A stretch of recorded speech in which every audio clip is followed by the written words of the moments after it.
Welcome to the 14th edition of Disturbing Side of Reddit. I will never forget November 5th, 2022. That date is permanently burned into my memory, forever linked to the night two strangers threatened to shoot me and my best friend in cold blood.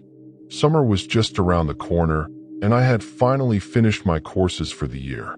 It felt like the perfect time to catch up with old friends.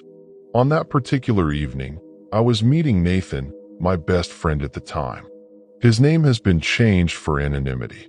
Even though we sometimes went months without seeing each other, our routine when we did hang out was always the same. Grab some snacks, catch up over coffee before sunset, then take a long walk around town until around 9 p.m., when we would call it a night. This time, though, nothing felt normal from the very first moment. The instant I greeted Nathan with a handshake and we headed to our usual coffee spot, a heavy feeling dropped into the pit of my stomach. It wasn't anything specific about him. We were still on good terms, but something about the entire evening felt deeply off.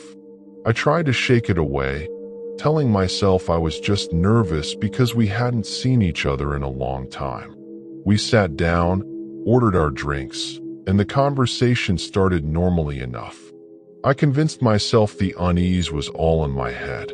That changed when Nathan suddenly said he felt like something around us was weird. Another cold drop hit my stomach.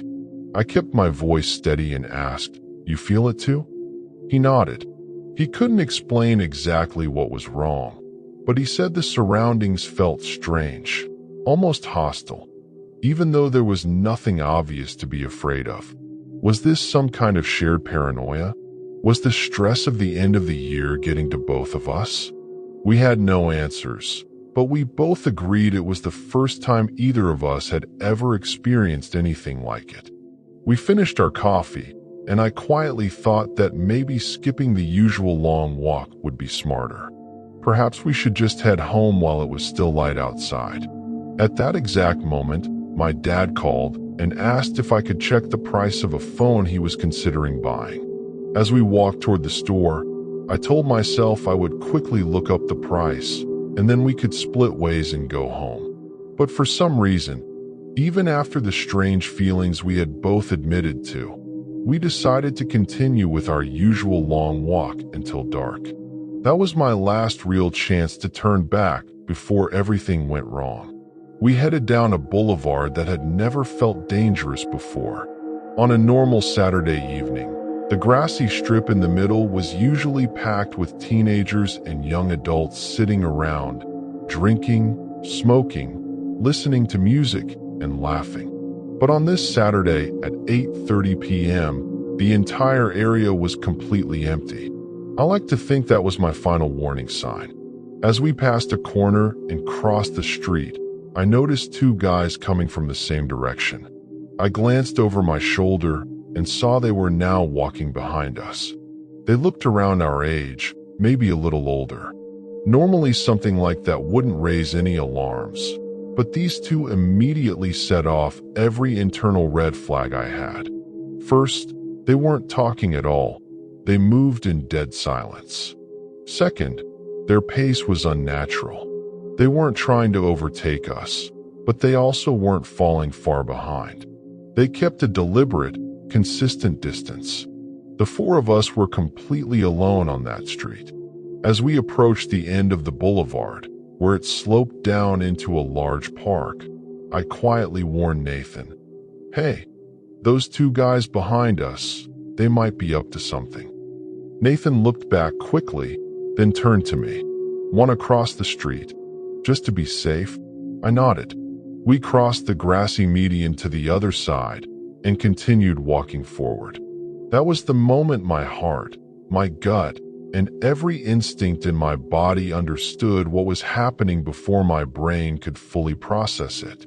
The two guys on the opposite side suddenly increased their pace. One of them reached into a fanny pack he wore across his chest and moved ahead of his companion. Before I could react, he darted across the street, stepped directly in front of us, and said in a low, cold voice, "Boys, keep it quiet or we'll shoot you both dead."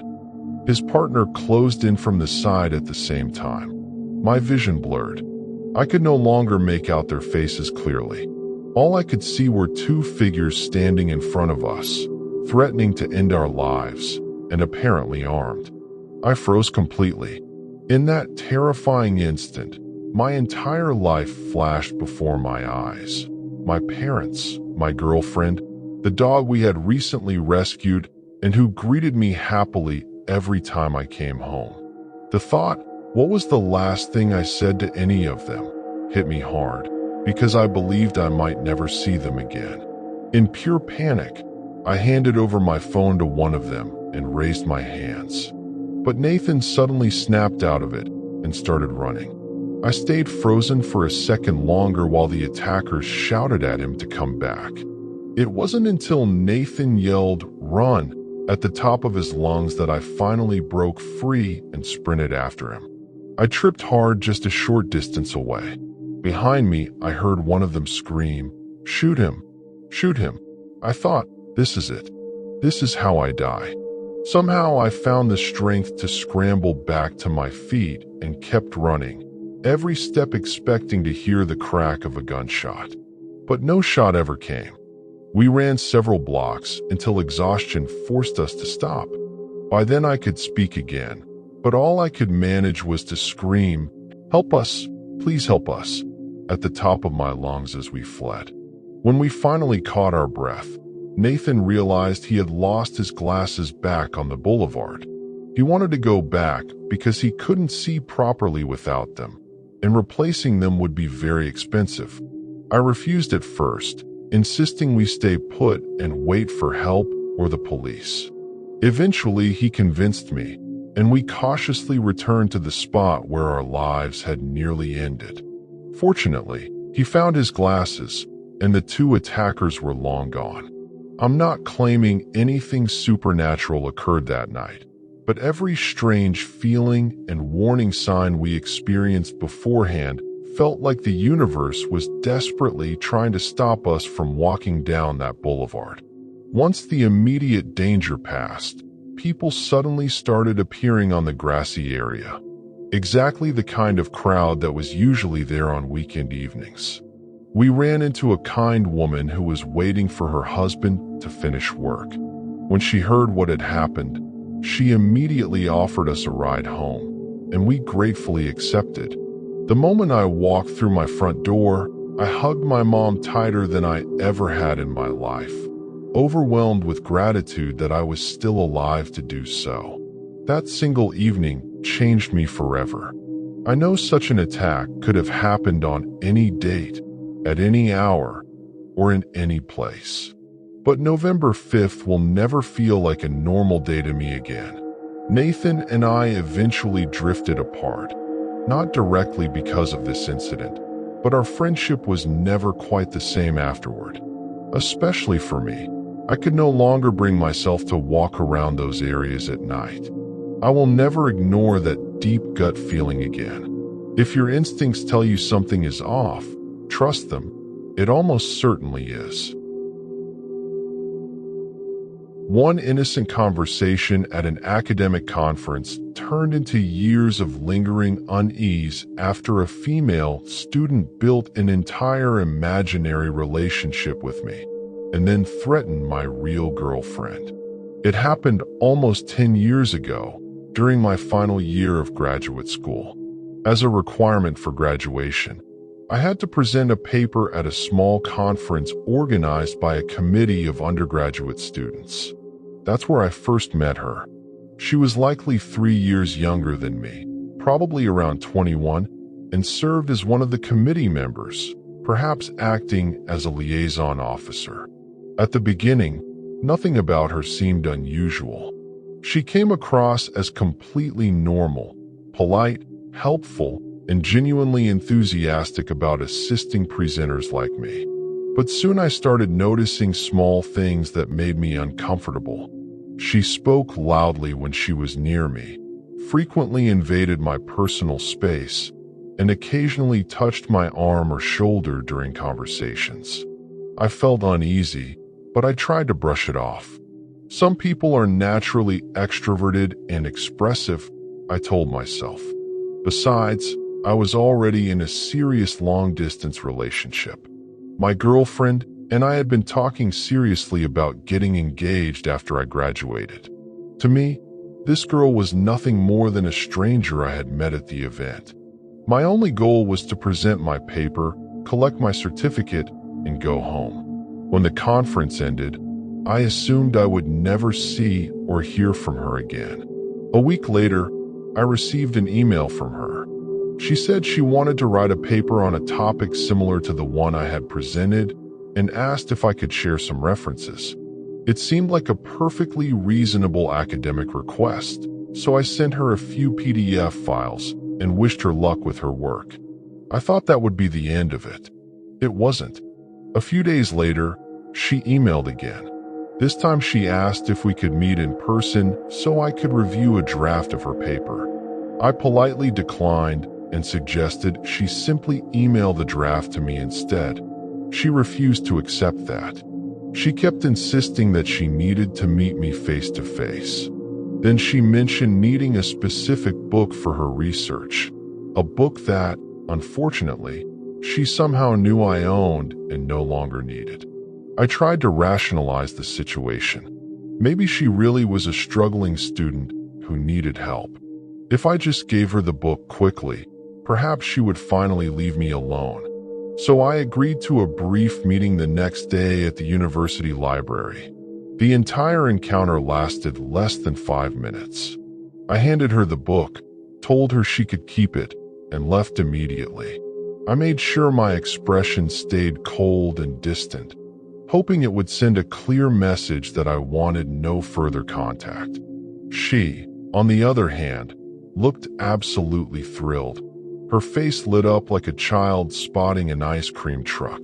I went home and tried not to think about it anymore.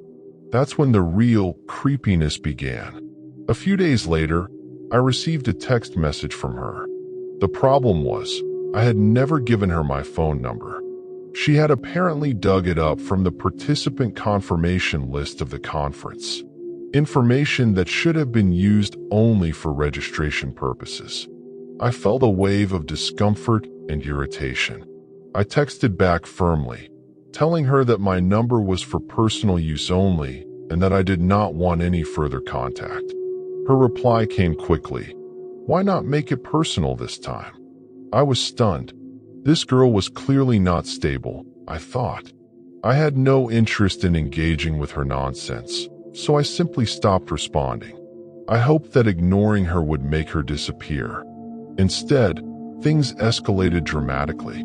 A few weeks later, one of my friends pulled me aside and asked, "Hey, are you dating that girl you met at the conference?" I froze. "What?" "No," I answered immediately. She looked at me with a serious expression and said, "Well, she's been telling people that you are." My stomach dropped. I was in a committed relationship and planning to propose soon. The last thing I needed was wild rumors spreading around campus. I denied everything right away and explained that I barely knew the girl. I couldn't even laugh it off. The situation was too serious and could easily damage my relationship. Then my friend said, "You need to see this." She followed the girl's private Twitter account and showed me several screenshots. What I saw still ranks among the creepiest things I have ever encountered. Her Twitter bio included my username, as if we were officially together. Almost every single tweet was about me. Some were sweet and romantic. Others had a slightly explicit tone, but all of them portrayed us as an actual couple. She wrote things like, "He looked so tired today. I wish I could cuddle him to sleep." Another post said, "Thanks for making my day. It was the sweetest library date ever." She even referred to my cold behavior in a positive light. "He acts cold, but I love it when he plays it cool." That library date she mentioned, It was the 5-minute encounter where I handed her a book and walked away as fast as possible. Even more disturbing, she was subtweeting me without actually following my account. If I posted something simple like, "What a long day at work," she would reply with something like, "Wish I could pamper you after work. You deserve to be happy." It felt like she had created an entire parallel universe where we were in a romantic relationship, and she was broadcasting it publicly to all her followers without me even knowing. I told my friend the rumors were completely false and asked her to quietly let people in her circle know that the girl seemed unstable. I hoped that would help stop the gossip, but it didn't. The following week, my friend showed me more screenshots. This time the tone had completely shifted from lovey-dovey to angry and bitter. She was now tweeting about how I was ghosting her, calling me ungrateful and accusing me of betraying her. Then came the tweet that sent real fear through me. "He has a girlfriend? I won't believe it until I see her. But if I ever see her, I'll make that person regret stealing him from me." That threat against my girlfriend turned everything from disturbing to genuinely dangerous. Up until that point, it had felt like watching someone hallucinate a fantasy. But threatening violence against the woman I loved crossed a serious line. I immediately searched for her name online and blocked her on every social media platform I could find. I went into full paranoia mode, warning my close friends about what was happening in case she tried to pull them into her made-up narrative. Thankfully, when I showed my girlfriend the tweets and photos of the girl, she believed me right away. She could clearly see this was not someone I would ever be interested in. Soon afterward, I graduated and moved several hours away from the university city. My girlfriend, who is now my wife, moved with me, and we started our new life together. Still, the thought that this woman had even considered targeting her made me shudder. Years later, the same friend who had first shown me the screenshots told me the girl had done almost exactly the same thing to another guy in her program. The pattern was identical: spreading rumors, reframing innocent interactions as romantic dates, and obsessively posting about him online. The scariest part wasn't just her intense obsession. It was how easily people around her target could have believed the fantasy she had created. If my girlfriend had seen those tweets before hearing my side of the story, or if colleagues had accepted the rumors without question, it could have destroyed my relationship and my reputation. That experience taught me how fragile reality can feel when someone else decides to rewrite it, and how important it is to trust your instincts when something feels deeply wrong.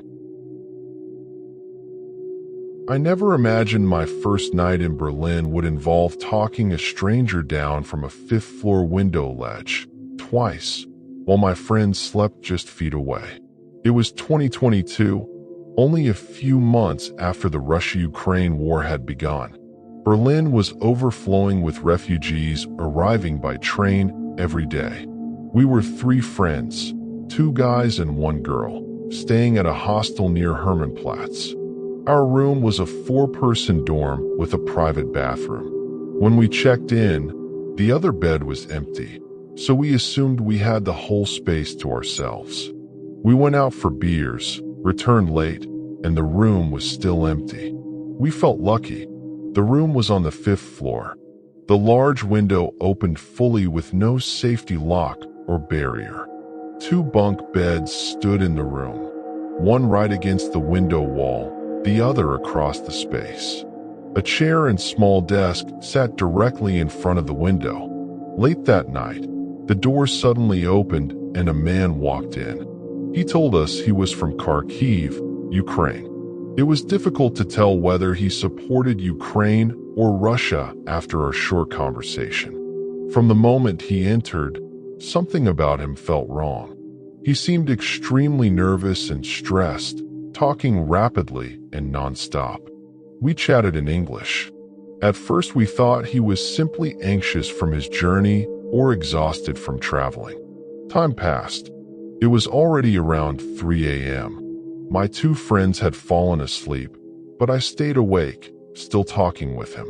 He sat on the chair right in front of the open window.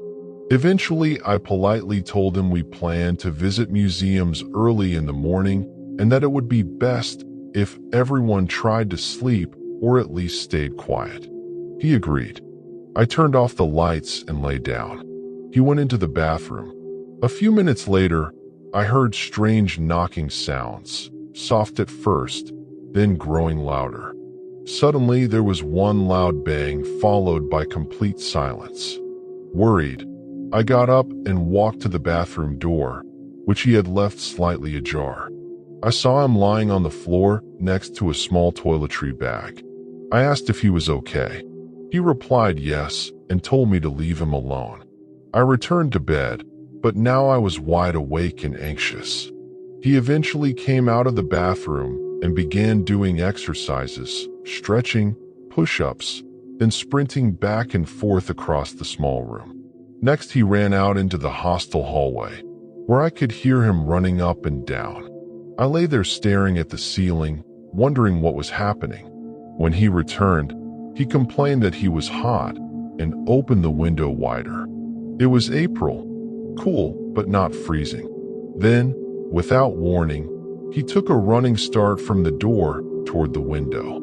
He stepped onto the chair, then the desk, and suddenly he was completely outside, standing on the narrow window ledge 5 floors above the street, gripping the frame with both hands. I panicked inside but forced myself not to scream. I was terrified that startling him might make him lose his balance and fall. I slowly approached and calmly asked him to come back inside. He replied calmly that he had everything under control. When I tried to reach out and touch him, he warned, "If you touch me, I will fall." So I stepped back and kept talking to him gently. Somehow he managed to climb back into the room. The moment he was inside, I closed the window and told him how extremely dangerous that had been and that he could not do it again. He agreed. I couldn't sleep after that. A few minutes later, he opened the window once more and repeated the exact same actions. This time I lost my composure and shouted, "Don't do this." My friends woke up in shock. It was around 4 a.m. Our female friend, who had a direct view of the window from her bed, was completely frozen and unable to speak. My other friend stayed calm and helped me talk the man down again. We quickly switched to our own language so he couldn't understand and agreed that we needed to alert reception immediately. Meanwhile, he apologized, promised he wouldn't do it again, and asked us to leave him alone. Because he was clearly going through something serious and was likely a refugee, we hesitated and foolishly decided to give him one more chance. He went back to the window. This time he openly said he was doing it for the adrenaline rush. That was the final straw. I stayed close to the window while my friend quietly slipped out to reception. He texted us to come downstairs. We left the man alone in the room and went down. The reception staff called the police and, to help calm us, even gave us beers while we waited. When the police arrived, they went upstairs and found the man sleeping. They came back down and told us he was asleep. We insisted that the moment he woke up he would try it again. I showed them the photos and short videos I had secretly taken earlier. Only then did they take this situation seriously. They took our statements, woke him up, and took him away. We thought the ordeal was finally over. The hostel kindly gave us free breakfast for the rest of our stay as a gesture. But his belongings, a backpack and the toiletry bag, were still in the room. Out of curiosity and exhaustion, I made the mistake of opening the toiletry bag. Inside I found some kind of white paste inside a syringe without a needle. We should have reported it right away, but we were drained and just wanted to sleep. The next morning we went down for an early breakfast before heading to the museums. I had left my thick jacket in the room, thinking the weather would be warmer. When I felt the morning chill, I went back upstairs alone to grab it. I opened the door, and there he was. The same man, back in the room. This time he was wearing his backpack, and inside it, stuffed aggressively on top, were my flip-flops that I had left outside my locker. I didn't say a single word. I quickly grabbed my flip-flops and walked straight out. I ran downstairs to reception, where my friends were already waiting, and told them he was back. It turned out the police had never taken his room key. They had simply released him, and he had returned to collect his things. That was the last time we saw him. We spent the rest of the trip visiting museums and exploring the city without any further incidents. I never learned his real name. Honestly, I wouldn't be surprised if he is no longer alive today. It was a wild and terrifying way to begin a vacation, one that still crosses my mind years later. I woke up at 5 a.m. on a quiet Sunday morning to the sound of someone violently banging and shaking my apartment door, and for one terrifying second, I wondered if I was still dreaming. I live alone on the second floor of an old apartment building in the downtown area of a very small town. For the past few months, I had been taking Benadryl to help me sleep, and sometimes it makes my sleep feel strange and heavy. At first, I thought maybe the noise hadn't been real. Then it happened again, loud, aggressive bangs that sounded like someone was charging the door with their shoulder or foot. That was when I noticed something else was wrong. Both my fan and the air conditioning unit were completely silent. The power was out. The banging stopped after the second attempt. I heard heavy footsteps stomping down the stairs. I lay motionless in bed, heart pounding, trying to process what had just happened. Without the constant hum of the fan, the building was eerily quiet. Outside, I could clearly hear a man's voice saying, "No, we were just walking." I stayed frozen in place, terrified, my mind racing as I tried to figure out who I could call for help. A few months earlier, my downstairs neighbor had accidentally received one of my packages and had messaged me on Facebook after seeing my name on it. I had seen her around the building a few times and knew she owned two massive, extremely muscular pit bulls. Even though it was early, I decided to message her anyway, figuring she probably wouldn't see it until she woke up later. She replied instantly. Her phone calls came through right away. She told me she had seen two guys leave the building after they had tried her door first, then mine, and then the door of the neighbor across the hall from me. When she confronted them, they tried to lie and claimed they weren't doing anything suspicious.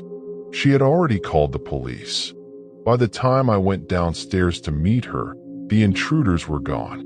Together, we discovered the breaker box door had been ripped completely off its hinges, and every single switch had been flipped to the off position.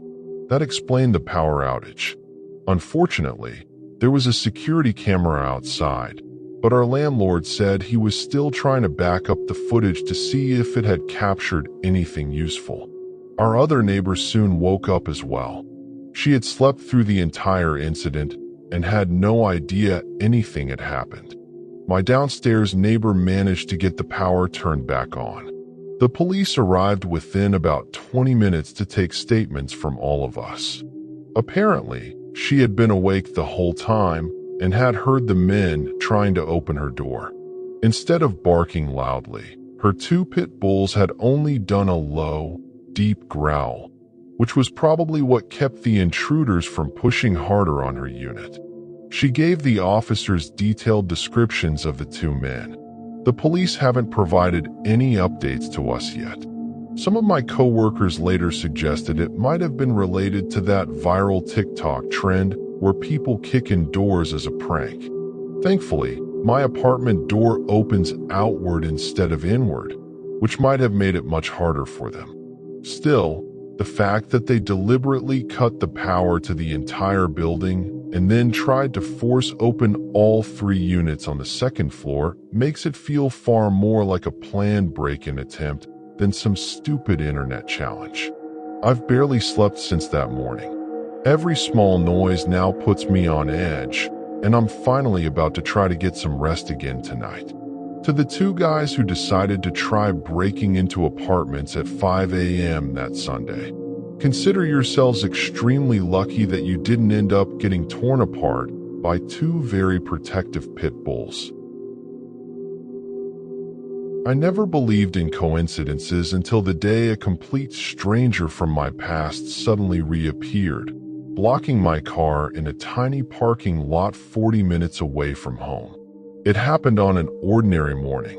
I had visited my aunt in a quiet little town with fewer than 1,000 residents and was on my way back toward the city where I live. About 30 minutes outside the city, right at the entrance to another small town I always pass through, there's a modest mini-market located next to a car wash. The parking area in front of the store is extremely tight. Only about 16 spaces total, 8 on each side, squeezed so closely together that maneuvering can be difficult. I pulled into one of the spots, went inside, quickly grabbed a few essentials like bottled water and some snacks, and paid at the counter. The whole visit inside the store lasted no more than 3 or 4 minutes. When I walked back out to my car, I was shocked to see a gray car parked directly in the narrow lane right in front of my vehicle. It completely blocked me in. The only way to leave the parking lot was by reversing, and now that was impossible. To make matters worse, another car on my right was also trapped by the same gray vehicle. Its owner was probably still inside the mini-market. Frustrated, I went back into the store and explained the situation to the cashier. She immediately told her coworker to walk around outside and see if anyone inside owned a gray car matching that model. Meanwhile, I returned to the parking lot and waited for the driver of the blocking car to appear. About 3 minutes later, a voice behind me asked, "Whose car is this?" I turned around and saw a very tall man in his 30s standing there. At that moment, I assumed he was the owner of the other blocked car. I told him I was waiting for the driver of the gray car to come out and move it. He replied in an annoyed tone, "How can someone even park like this?" I could only nod, feeling just as confused and irritated by the whole situation. He stepped forward and took a photo of the gray car's license plate. As soon as he lowered his phone, he turned to me and asked, "Are you from?" I answered yes. That's when I looked directly at his face, and a cold wave of recognition hit me. He was the same person I had seen repeatedly about 10 years earlier, when I was only 14 years old. Back then, he had been much thinner and dressed in an odd, memorable way, though I can't recall the exact clothes now. I used to notice him almost everywhere I went. He appeared frequently on my school bus, staring at me far too often. Even at that time, he already had visible facial hair, and he seemed older than the other students, probably around 18. He would ride the dedicated school bus lines that were mainly used by students from different high schools in the area. What stood out most was how consistently he ended up on my exact bus, sometimes carrying a backpack and sometimes not, even though it was a student-only route.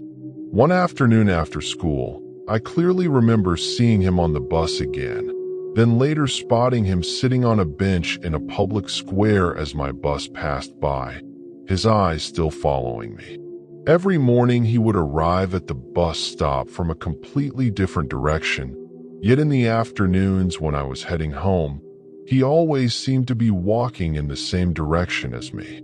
Around 2015 or 2016, while I was closing the gate to my house on our wide residential street, I saw him walking on the opposite sidewalk.